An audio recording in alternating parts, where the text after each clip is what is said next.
Sampai dikatakan Zionis berwajah Amerika, bisa saja dikatakan Dajjal atau bukan. Sehingga mereka mengatakan Dajjal itu bisa jadi Zionisme berwajah Amerika. Kenapa kita katakan Zionisme berwajah Amerika? Hari ini apa yang tak bisa dibuat oleh Amerika? Indonesia saja 40.000 ton paha sampah bisa masuk karena diancam. Takut akan ancaman Amerika, datang. Apa yang terjadi dengan Indonesia? Baru Indonesia. Ternyata bukan hanya Indonesia, semua negara mampu berada di bawah kekuatan PBB yang dikuasai oleh Amerika. Sehingga dituliskan oleh mereka dalam tulisan tersebut, dalam tulisan Hidayatullah, apa kata mereka?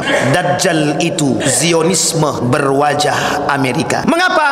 Tulisan Taufik Ismail. Kenapa dia katakan demikian? Karena ketika itu wajah Eropa mampu menguasai wajah dunia. Dalam genggaman mereka, hari apa yang tidak mereka kuasai? Sistem liberalisme mereka sebarkan di mana-mana. Agen-agen mereka banyak. Semua tempat ada agen-agennya. Bahkan negara-negara Islam pun mereka masukkan agen-agen Dajjal yang berwajahkan mereka. Siapa mereka? Liberalisme, sekulerisme, pluralisme bagi pandangan tersebut. IMF, International Monetary Fund, itu juga mungkin bisa disebut dengan Dajjal. Bayangkan ciptaan Amerika yang dikuasai, yang bisa mampu menguasai perekonomian dunia. Siapapun diberikan pinjaman, yang tak sanggup mengembalikan pinjaman, kembalikan 2 kali lipat. Tak sanggup mengembalikan 2 kali lipat, negara kami pegang. Bangga pula kita minjam ke sana. Bayangkan Bapak Ibu, kasus BLBI adalah kasus yang menyakitkan. Sampai hari ini kita terima Bapak Ibu. Sampai hari ini hutang kita tak akan selesai. Kenapa demikian? Karena itulah yang terjadi Bapak Ibu. Karena sudah salah langkah.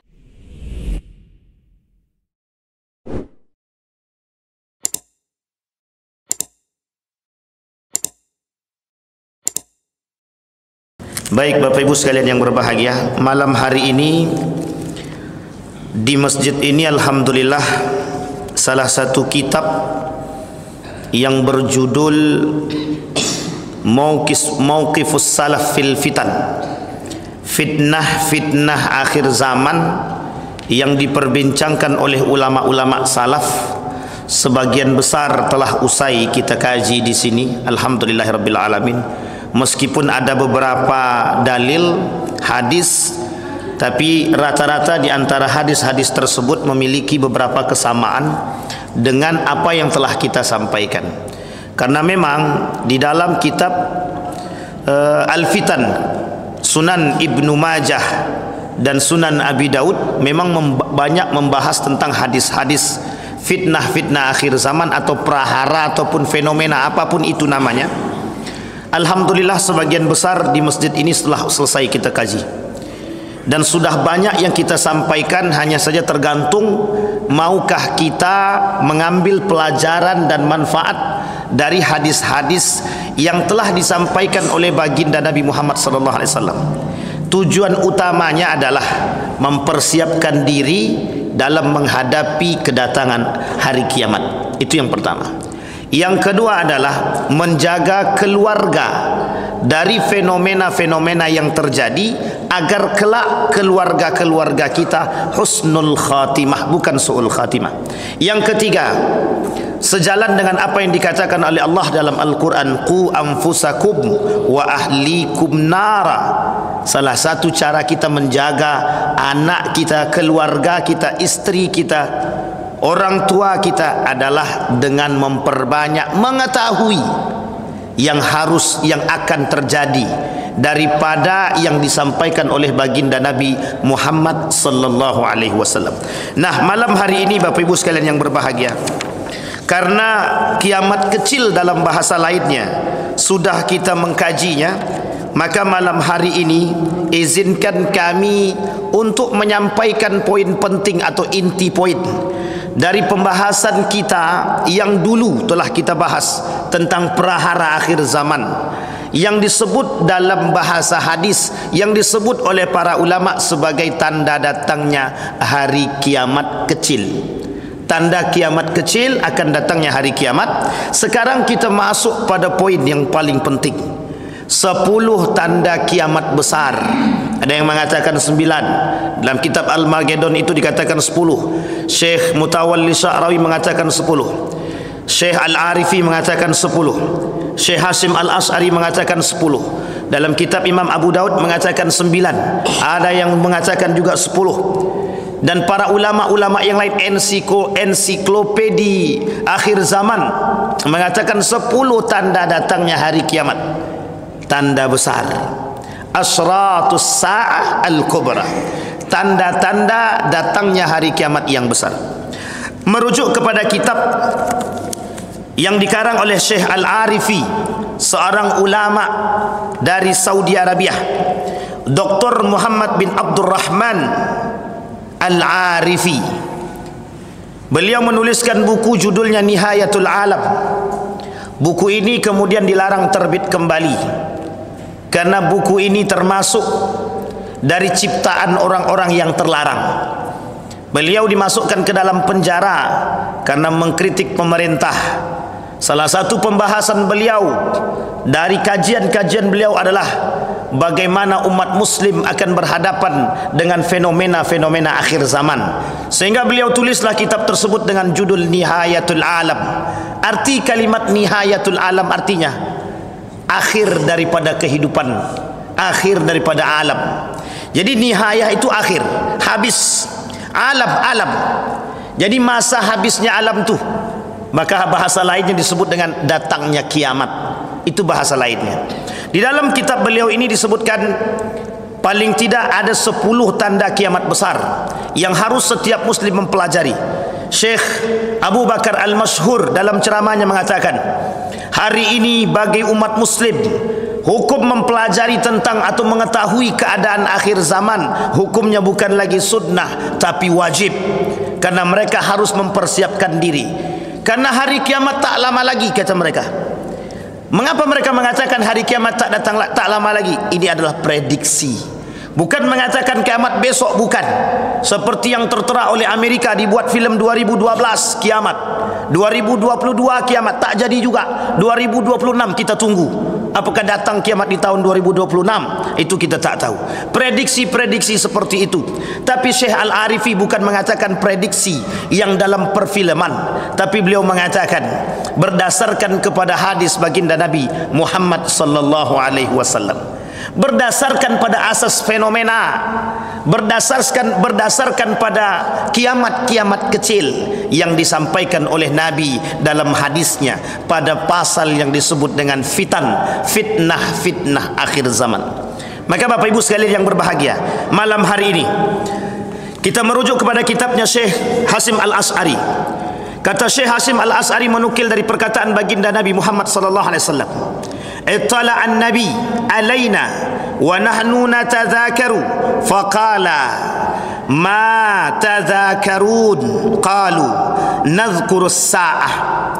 Kata Nabi kepada para sahabat, datang kepada para sahabat Nabi, dan Nabi melihat para sahabat sedang berbincang-bincang tentang sesuatu. Kemudian Nabi bertanya kepada para sahabat, apa yang kalian perbincangkan?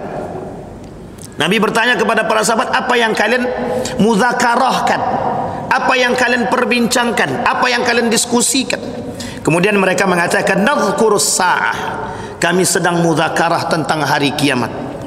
Kemudian Nabi berkata, innaha lan taquma, sesungguhnya hari kiamat tidak akan terjadi hatta tarawna qablaha, sampai kalian melihat sebelumnya asyra ayatin, 10 tanda-tanda kiamat. Fadzakara ba'da dzalika, qala syekh wa qala an-nabi fi hadzal kitab, dalam kitab ini kata Nabi, fadzakara ad-dukhan, akan bermunculan asap-asap dukhan, yang dukhan tersebut menyebabkan datangnya penyakit, mata manusia tak mampu melihat, dukhan asap yang begitu besar. Kemudian dikatakan oleh Nabi, wad dajjal, kata Nabi, akan datang dajjal. Kemudian dabbah, binatang melata. Wa tulu' syamsi min maghribiha, apa artinya? Matahari terbit dari sebelah barat, maghribiha, atau dari sebelah tenggelapnya. Kemudian disebutkan wa nuzul Isa bin Maryam, turunnya Isa bin Maryam. Wa Ya'jud wa Ma'jud, datangnya Ya'jud wa Ma'jud. wa thalathata khusufin, wa thalathata khusufin. Khasfun bil masyriq, nanti akan terbit, akan terjadi gerhana-gerhana, berbagai macam fenomena gerhana terjadi. Kemudian wa akhir dzalika narun, kemudian terakhir akan muncul fenomena munculnya api minal Yaman, di Yaman, tatrudun nas ila mahsyarihim, yang kelak akan mengusir orang-orang dari Yaman keluar dari bilad mereka, negara mereka. Wa amad dukhan faqad dzakara al-allama al-khazin fi tafsirihi faqala Hudzaif radhiyallahu an ya Rasulullah ma ad-dukhan fatala hadhihi al-ayah yauma ya'ti as-sama'u bidukhanin mubin. Kemudian Nabi berkata, sahabat berkata, apa itu yang disebut dengan dukhan? Seperti yang Allah sebutkan di dalam Al-Quran, kata Allah, kelak satu hari nanti akan datang, yauma ya'tis sama'u bidukhanin, akan datang langit penuh dengan, dipenuhi dengan dukhan mubin, yang nyata, kata Allah. Artinya apa? Perkataan Allah itu pasti akan terjadi, kita hanya tinggal menunggu kedatangannya. Di dalam kitab Syekh Al-Arifi, yang pertama dari tanda 10 kiamat tersebut, nomor 1 adalah, kata Syekh Al-Arifi, Al-Masih Ad-Dajjal. Siapa itu? Dajjal. Nah, malam hari ini Bapak Ibu, kita ingin mengkaji tentang Dajjal. Biar Bapak Ibu tahu siapa Dajjal itu, maka malam hari ini akan kita coba mengkaji tentang Dajjal. Biar nanti kalau kita ketemu dengan karakter-karakternya, kita bisa selamat dari orang-orang yang tersebut. Mudah-mudahan mereka bukan Dajjal beneran, paling tidak bisa kita selamat dari mereka. Baik Bapak Ibu sekalian yang berbahagia, yang pertama dari fenomena atau dari tanda datangnya hari kiamat besar, tanda kiamat besar datangnya hari kiamat, yang pertama adalah Dajjal. Apa yang disebut dengan Dajjal? Wa ma huwa Dajjal? Dikatakan oleh Nabi di dalam hadisnya, wa inna Dajjala mamsuhul ain, alaiha zafaratun ghalizah, maktubun baina ainaihi kafir, yaqra'uhu kullu mu'min, katibin wa ghairi katibin. Ini Dajjal secara global. Nanti baru kita bahas secara rinci. Dajjal secara global. Apa kata Nabi Dajjal secara global tadi? Kata Nabi, Dajjal itu mamsuhul ain, mata dia tak ada, hanya satu, yang lain tertutup. Di antara kedua matanya tapi matanya tak nampak, tertutup, kecuali yang terang satu saja.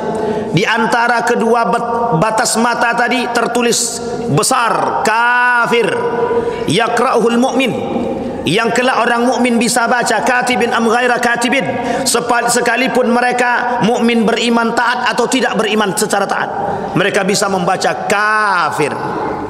Ma bu'itha nabiyyun ila anzarah ummatahul a'war al-kadzab. Apa kata Nabi dalam hadis yang lain? Tidak diutus seorang nabi pun, melainkan semua nabi yang diutus memberikan peringatan kepada umatnya tentang datangnya Dajjal. Pertanyaannya besar muncul, mengapa semua nabi memperingatkan umatnya tentang Dajjal? Seberapa besar Dajjal tersebut, seberapa hebat Dajjal tersebut, sampai semua nabi harus memberitahu kepada umatnya tentang Dajjal? Itu pertanyaannya. Disampaikan oleh Nabi, Ad-Dajjal a'warul ain al-yusra. Dajjal itu matanya buta sebelah kiri. Jufalu syari ma'hu jannatun wa narun, fanaruhu jannatun wa jannatuhu nar. Dajjal itu buta mata kirinya, banyak rambutnya, dia membawa surga dan neraka, nerakanya surga, surganya neraka. Jadi penuh dengan tipu daya, kadzab. Dajjal ni pendusta. Kalau Dajjal katakan kau akan kubawa ke dalam surga, berarti dia masuk ke dalam neraka. Kalau Dajjal katakan kau akan kubawa ke dalam neraka, berarti dia akan masuk ke dalam surga. Ini Dajjal, penuh tipu daya. Jadi kalau ada manusia pendusta, Dajjal kah? Itu pandai-pandailah. InsyaAllah bukan. Kita tak boleh katakan. Inni qad haddastukum anid Dajjal hatta khashitu an la ta'qilu.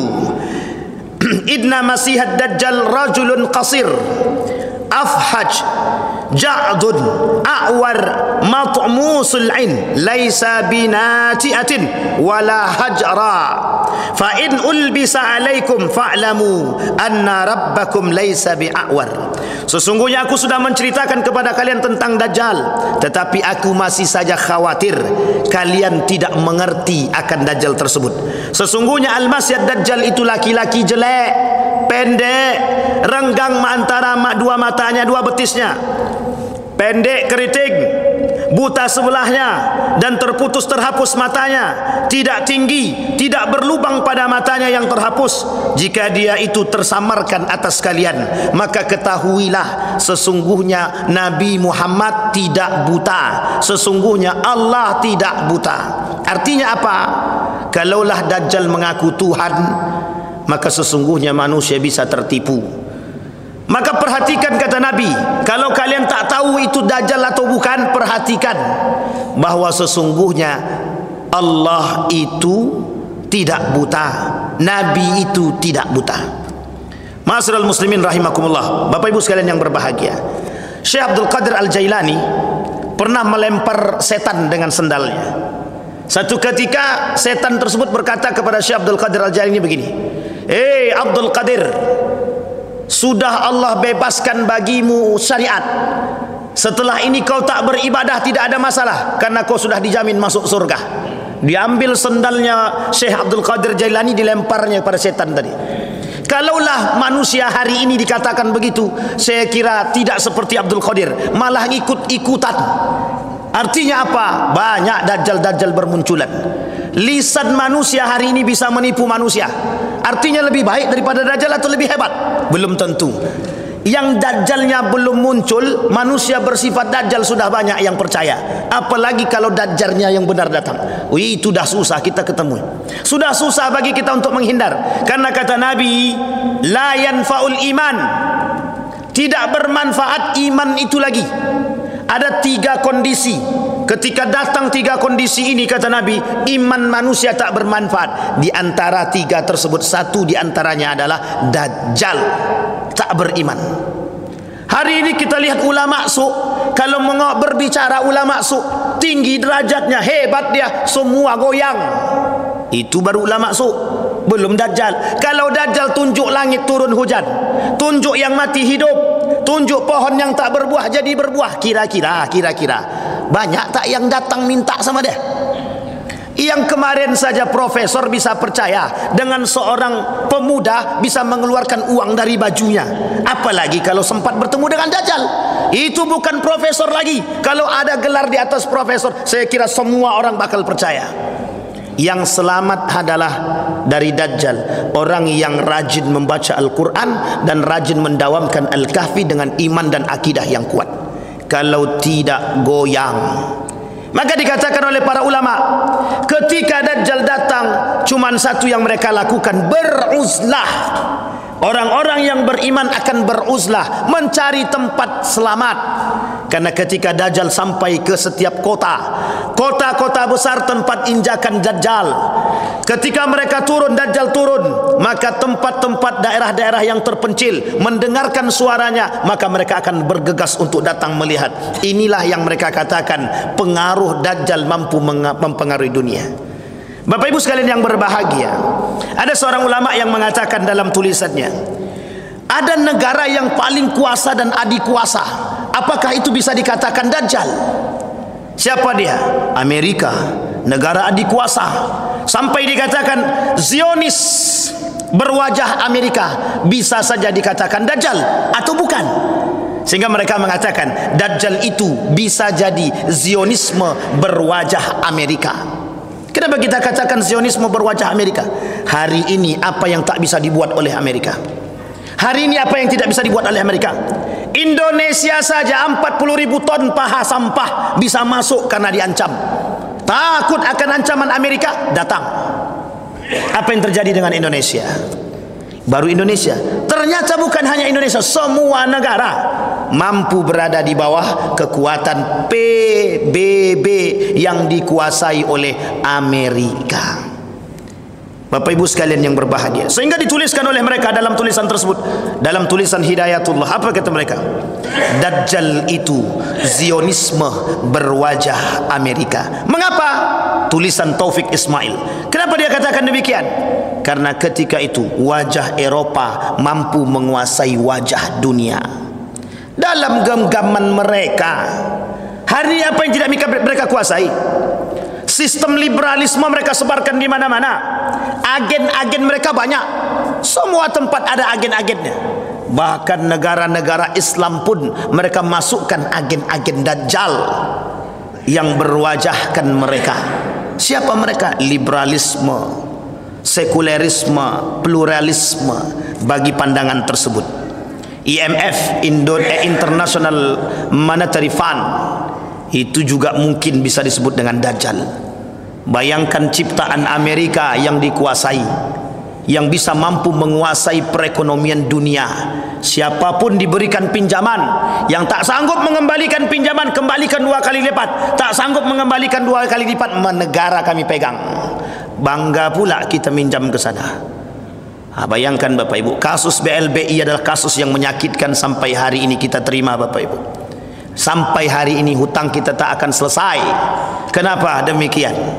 Karena itulah yang terjadi Bapak Ibu, karena sudah salah langkah. Baik Bapak Ibu sekalian yang berbahagia, kembali kepada poin Dajjal tadi Bapak Ibu. Nah kemudian Bapak Ibu sekalian yang berbahagia, itu adalah karakter-karakter Dajjal yang disampaikan oleh Nabi dalam hadisnya. Kemudian Nabi berkata, andai kata Dajjal itu muncul di hadapan kalian, kata Nabi, maka iman kalian tidak akan mampu bertahan. Kalian akan tergoda akan kehebatan Dajjal, kata. Kenapa dikatakan demikian? Kehebatan Dajjal bisa mempengaruhi. Karena ketika Dajjal menunjuk langit bisa langsung turun hujan. Hari ini manusia banyak yang berharap seperti itu. Ketika ada manusia mampu berjalan di atas air, mereka katakan wow. Ketika ada manusia memiliki keajaiban dan kehebatan, tak sedikit manusia yang terpengaruh. Seorang bocah ajaib yang dianggap ajaib, dengan batu yang dianggap ajaib, mampu mempengaruhi jutaan manusia. Hanya karena batu. Hanya karena batu. Mungkin kebetulan batunya hebat, mungkin. Tapi banyak yang percaya. Hanya sekali cemplung batu ke dalam air, diminum sehat.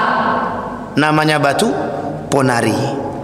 Masih ingat Bapak Ibu ya batu ponari? Itu adalah dampak daripada perbuatan yang saat ini kita nikmati Bapak Ibu. Artinya apa? Itu bukan Dajjal. Ponari bukan Dajjal. Tapi dengan tipu daya yang dibuatnya semua umat percaya. Banyak yang percaya. Gimana kalau Dajjal beneran yang datang? Bapak Ibu sekalian yang berbahagia. Nah kemudian Bapak Ibu, di dalam pandangan yang lain, pertanyaannya siapa Dajjal itu sekarang? Akankah Dajjal itu Amerika? Ataukah Dajjal itu para pendusta? Nabi katakan dalam riwayat yang lain, kata Nabi, akan datang pada manusia, kata Nabi, Dajjaluna kadzabun. Akan datang pada manusia, kata Nabi, satu masa nanti, Dajjaluna kadzabun. Mereka manusia-manusia yang berkarakter seperti Dajjal. Dajjalnya belum turun, manusia-manusia berkarakter seperti Dajjal yang muncul. Oh ini berat sekali.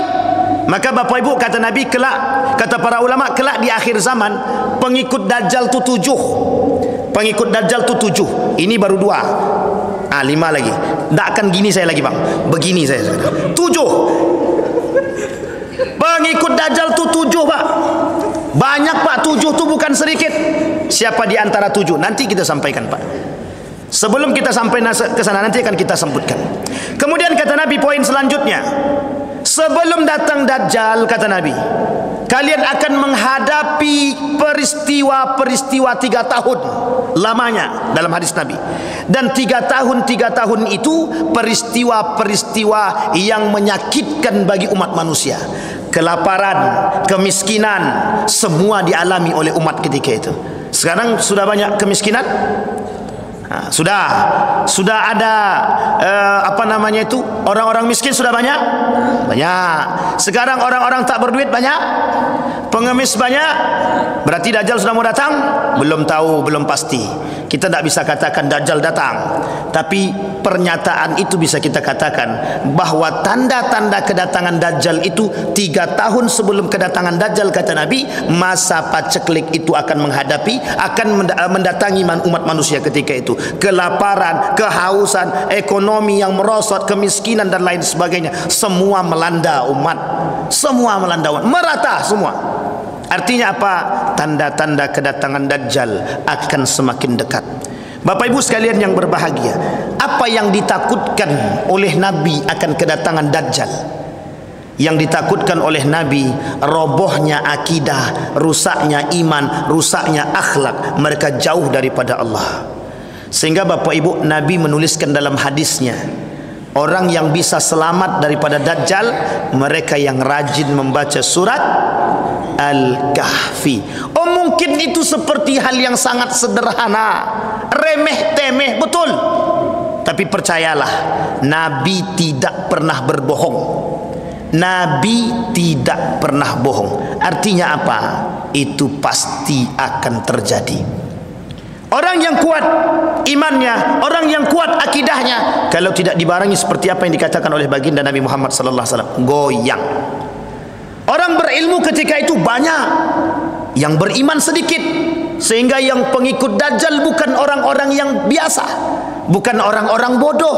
Pengikut Dajjal orang-orang yang berilmu, pengikut Dajjal orang-orang yang mengerti. Tapi mengapa mereka tertipu? Karena mengikuti dengan hawa nafsu, bukan dengan iman. Jangankan nanti, sekarang saja orang berilmu tak beriman banyak. Berilmu dia, tinggi ilmunya, bergelar dia, tapi mohon maaf, justru menjerumuskan mereka dalam kebodohan. Pintar tapi bodoh, itu yang kita tak paham hari ini. Ada orang pintar tapi bodoh, ada orang bodoh tapi pintar. Yang kita inginkan pintar benaran, bukan bodoh benaran. Yang kita inginkan adalah pintar benaran, pintar dengan iman. Karena yang diharapkan oleh Allah adalah orang itu pintar dengan iman, bukan pintar dengan tanpa iman. Baik Bapak Ibu sekalian yang berbahagia, itu poin yang kedua. Apa poin yang kedua tadi? Nabi sampaikan. Kemudian poin yang ketiga adalah ada sinyal-sinyal Dajjal, ada agen-agen Dajjal.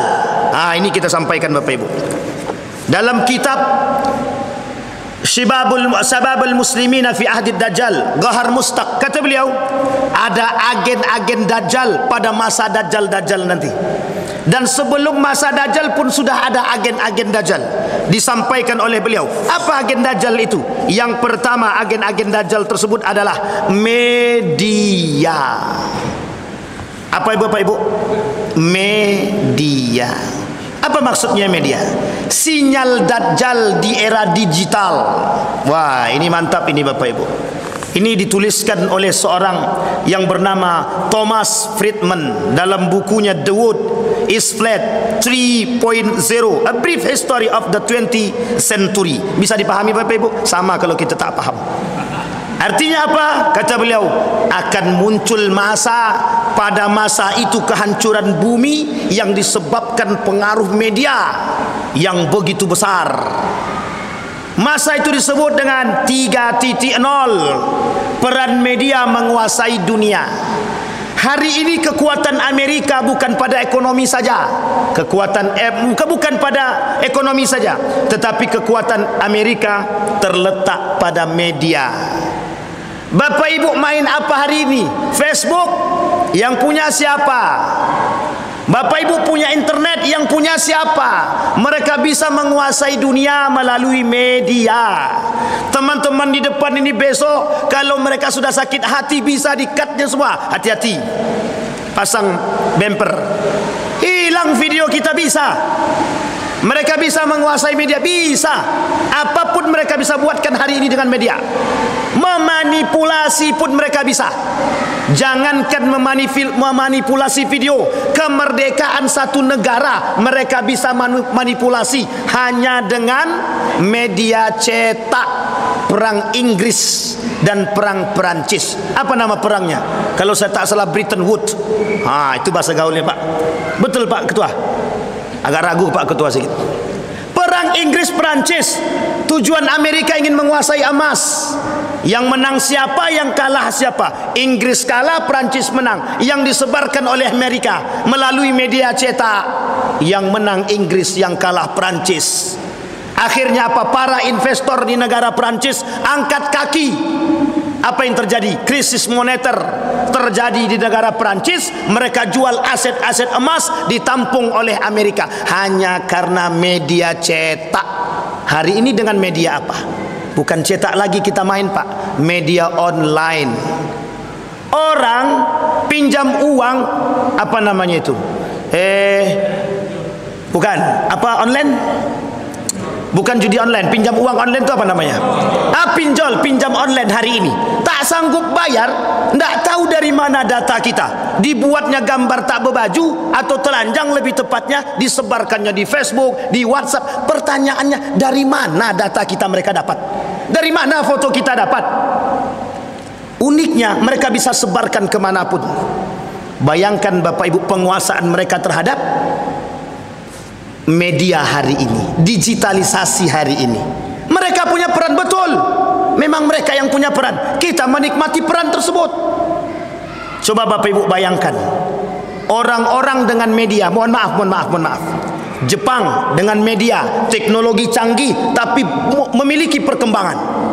Cina dengan teknologi canggih memiliki perkembangan. Amerika dengan teknologi canggih memiliki perkembangan. Indonesia ada teknologi canggih digunakan untuk meretas video porno. Coba Bapak Ibu bayangkan. Saya ngajar Bapak Ibu dalam satu kelas itu 17 orang. Saya tanya sama mereka, Anda punya HP? Punya. Siapa di antara Anda yang hari ini tidak punya HP? Tidak ada yang bisa jawab. Semuanya punya. Saya kasih tugas bagi mereka Bapak Ibu. Cari di antara 5.000 mahasiswa yang ada di universitas tersebut, cari satu orang saja yang tidak punya HP. Itu pertama. Yang kedua, cari di antara mereka yang punya HP itu yang tidak punya internet. Yang ketiga, cari di antara mereka yang tidak punya media atau sosial media. Cuman 3 itu saya kasih tugasnya Bapak Ibu.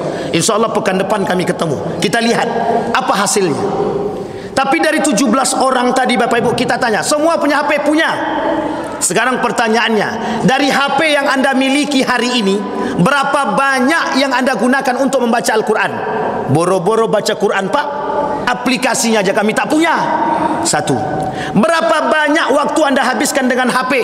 24 jam kata mereka. Berapa banyak waktu yang Anda habiskan untuk membaca e-book? Buku-buku elektronik yang ada di dalam HP. Apa jawaban mereka? Boro-boro Pak, download aja tak pernah. Coba Bapak Ibu bayangkan, itu anak zaman sekarang yang mereka katakan Gen Z. Apa? Gen Z. Oh, tak paham pula itu kan. Gen Z, generasi Z. Besok akan muncul generasi Alpha, balik lagi generasi B, C, D sampai Z. Begitu terus menerus. Bayangkan Bapak Ibu, hari ini kita 17 orang, di antara 17 orang mahasiswa, saya tanya, Muslim, solat subuhkah kalian? Dari 17 yang solat cuma 1. Dari 17 orang yang solat subuh cuma 1 orang. Dari 17 orang tadi, yang tadi solat zuhur berapa orang? Cuma 5 orang.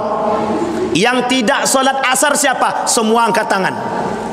Pertanyaannya adalah, kok bisa mereka tidak solat?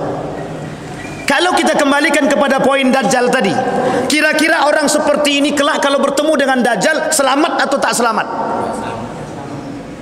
Ini pertanyaan penting Pak. Bisa Bapak Ibu kembalikan kepada anak-anak kita.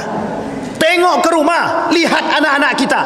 Bisakah mereka selamat dengan Dajjal atau tidak kalau mereka bertemu dengan Dajjal? Artinya apa? 17 orang. Kemarin sebelumnya saya mengajar juga 3 kelas. Di antara 3 kelas jumlahnya sekitar 90 lebih, hampir 100. Saya tanya, yang bisa Al-Fatihah tak lebih dari 20 orang. Baru Al-Fatihah. Yang lainnya tidak bisa baca Quran. yang lainnya tak bisa baca Quran. Itu kalau kita pakai model penelitian, itu semuanya fail, gagal semua itu. Pertanyaannya adalah kampusnya negeri, maaf, kampus bukan kampus negeri, kampusnya Islam. Loh, pertanyaannya kok bisa? Apa yang menyebabkan mereka demikian? Perhatian yang mereka terima kurang, ketegasan yang mereka punya, mereka harapkan kurang. Akhirnya apa? Kita tak punya generasi yang berani, kita tak punya generasi yang tegas. Satu. Yang kedua, apa kaitannya dengan Dajjal? Kalaulah kita berbicara tentang salah satu agen atau sinyal Dajjal itu adalah media. Media, kalau kita katakan demikian, berapa kuat media mempengaruhi anak-anak muda hari ini? Kita tanya, dari 17 orang tadi, apa yang kalian buka dari HP kalian? Facebook, TikTok, Instagram. Bayangkan media, bayangkan sosial media, bayangkan HP mampu membuat anak-anak muda hari ini gila. Dipasangnya foto, video mereka joget di tengah jalan. Kadang yang lebih parah daripada itu adalah di mall mereka joget, tidak tahu malu. Kadang tak pakai celana, kadang cuma nampak pahanya saja, kadang nampak keteknya. Ya kalau sudah mandi, kalau belum mandi kan semua tercium bau busuknya. Itu mereka pede joget di depan umum. Artinya apa? Dengan media urat malu pun bisa hilang. Apa kata Dajjal? Kalaulah kita katakan media adalah sinyal Dajjal, kalau kita katakan media adalah agennya Dajjal, artinya apa? Pengaruh media terhadap manusia hari ini sangat-sangat besar. Ulama berkata, apa kata para ulama? Perkembangan zaman tidak bisa kita hindari. Betul, kita tak bisa menghindari teknologi, tak bisa. Pertanyaannya adalah bagaimana sikap kita terhadap teknologi tersebut. Sehingga para ulama mengatakan kita harus mengambil manfaatnya. Betul, perkataan yang tepat. Masalahnya hari ini lebih banyak mengambil manfaat atau mudarat? Itu pertanyaan kita hari ini. Sehingga Bapak Ibu sekalian yang berbahagia, kalaulah dikatakan digitalisasi, media, internet, semua mampu membuat manusia tertipu, betul adanya perkataan demikian. Maka bisa kita katakan, kalaulah betul Dajjal itu bersifat media, maka kita sudah hancur Bapak Ibu. Kita sudah hancur oleh media, kita hancur. Bapak Ibu jangan salah, situs video porno ditutup. Uniknya lagi, situsnya ditutup, kuncinya diberikan. La ilaha illallah. Itu pintarnya ketulungan itu Pak. Pintar banget atau bodoh banget, kita tidak tahu itu. Situsnya diblokir, kuncinya disebarkan. Artinya apa? Ya, kalau mau akses ya pakai kunci. Lah kuncinya sudah dibagikan, ya tinggal akses. Sekarang kita lihat berita-berita terbaru hari ini Pak. Pak Presiden Prabowo memaksa pemerintah untuk menutup judi online dan para koruptor. Usut tuntas. Kita apresiasi Pak, karena judi online itu sangat merusak. Bayangkan Bapak Ibu, peran media, peran digitalisasi, peran internet. Bapak Ibu bayangkan, judi online itu sangat merusak umat manusia. Jutaan umat manusia di Indonesia bermain game online dan judi online. Anggota dewan main, ustadz main, judi online. Dalilnya apa? Cuman untuk refreshing. Lah kalau dapat duit itu tidak refreshing namanya itu Pak. Memang itu yang diharapkan. Mohon maaf, bukan hanya itu. Para doktor-doktor juga main, para akademisi juga main, dosen-dosen pun ikut main. Nah, itu parahnya Pak. Jadi kita bingung. Nah, jangan main judi online. Bapak tengok tuh, itu dosen tuh di universitas tertentu main judi dia. Apa anda cakap lagi? Bingung kita Pak. Generasi hari ini dikuasai oleh media. Generasi hari ini dikuasai oleh media. Andai kata mereka bersifat, andai kata mereka benaran Dajjal, maka kita sudah habis. Tapi Dajjal bukan seperti itu. Bukan Dajjal seperti itu. Artinya apa? Kata Nabi, sebelum Dajjal datang akan bermunculan karakter-karakter Dajjal. Bisa jadi kita sebutkan pelaku media, pelaku kekuasaan, pengkhianat, pendusta. Mereka semua adalah penganut karakter-karakter Dajjal. Bayangkan Bapak Ibu, saya tanya langsung sama mahasiswa. Andai kata Anda yang 17 orang ini tidak ada internet di HP Anda, kira-kira bagaimana pendapat Anda? Stres kami Pak, kata dia. Itu jawaban spontan mahasiswa hari ini. Stres kami Pak kalau kami tak punya. Coba tanya sama abang-abang kita yang di depan nih. Kalau seandainya tidak ada internet, bagaimana mau upload video? Tapi kalau untuk bermanfaat, aman. Yang penting cari aman. Bisa dipahami Bapak Ibu sekalian yang berbahagia. Nah, kembali pada poin selanjutnya Bapak Ibu, itu sinyal Dajjal. Nah sekarang Bapak Ibu, ini Dajjal beneran belum keluar. Dajjal beneran belum keluar. Tapi manusia berkarakter Dajjal sudah banyak. Orang-orang yang dipengaruhi oleh perkataan mereka, oleh lisan mereka. Wa minan nasi may yu'jibuka qauluhu fil hayatid dunya, kata Allah. Kelak manusia, banyak manusia yang berilmu, lisan mereka mampu mempengaruhi manusia, pada hakikatnya mengajak kepada neraka. Sama tak dengan Dajjal? Sama. Tipu daya Dajjal. Nabi dah kata, salatu sanawatin, kata Nabi, sebelum kedatangan Dajjal, masa-masa tipu daya pun bermunculan. Sekarang kita dah mau lihat Pak, carut marut dunia sudah kita lihat. Para pendusta sudah banyak, para pengkhianat di depan mata, manusia bermuka dua sudah kita. Bahkan kadang-kadang mereka berada di antara kita Bapak Ibu. Mereka yang melakukan kerusakan di muka bumi, yang harus kita lakukan, lawan. Hari ini kita tak bisa berdiam diri. Umat muslim harus berani melawan kemungkaran. Kalau kemungkaran itu didiamkan, merajalela. Itu karakter-karakter Dajjal. Kalau kita berjuang melawan kemungkaran, mati kita, insyaallah mati kita mati syahid. Kalau kita niatnya karena Allah. Baik. Sekarang Bapak Ibu, siapa pengikut Dajjal tersebut? Nah, kita masuk Bapak Ibu poinnya. Siapa pengikut Dajjal? Bapak Ibu tahu pengikut Dajjal siapa Bapak Ibu? Yang pertama pengikut Dajjal, Yahudi. Jadi kalau kita katakan Zionisme, Yahudi itu adalah Dajjal, bisa jadi karena mereka pengikut Dajjal. Terkait hal ini, Anas bin Malik meriwayatkan bahwa Rasulullah sallallahu alaihi wasallam bersabda bahwa kelak Dajjal akan diikuti oleh 70.000 orang Yahudi dari Asbahan yang sekarang masuk wilayah Iran, yang memakai baju tebal berjahit. Rawahu Muslim. Satu. Wah, selamat kami Ustaz, selamat kami tak pengikut Dajjal. Belum Pak, baru nomor 1, masih ada 6. Ingat baik-baik, ini baru 1.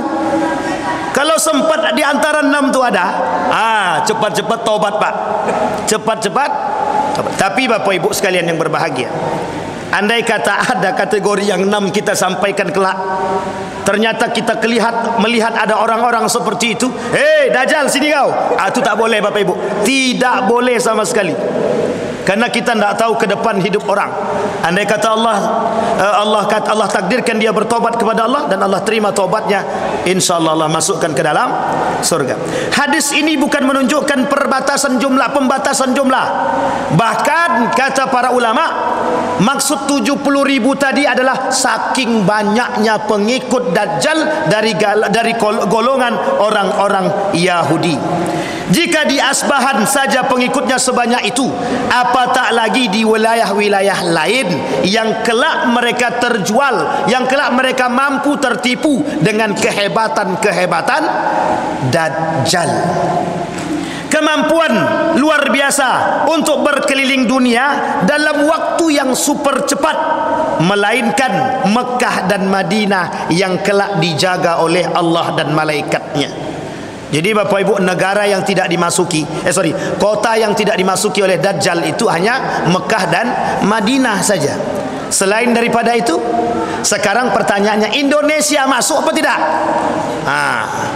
Hati-hati. Aman Pak Ketua? InsyaAllah. Bapak Ibu berdoa, maka rutinkanlah membaca surat Al-Kahfi, biar kita ni bisa selamat dari pengaruh dan tipu daya dan Dajjal.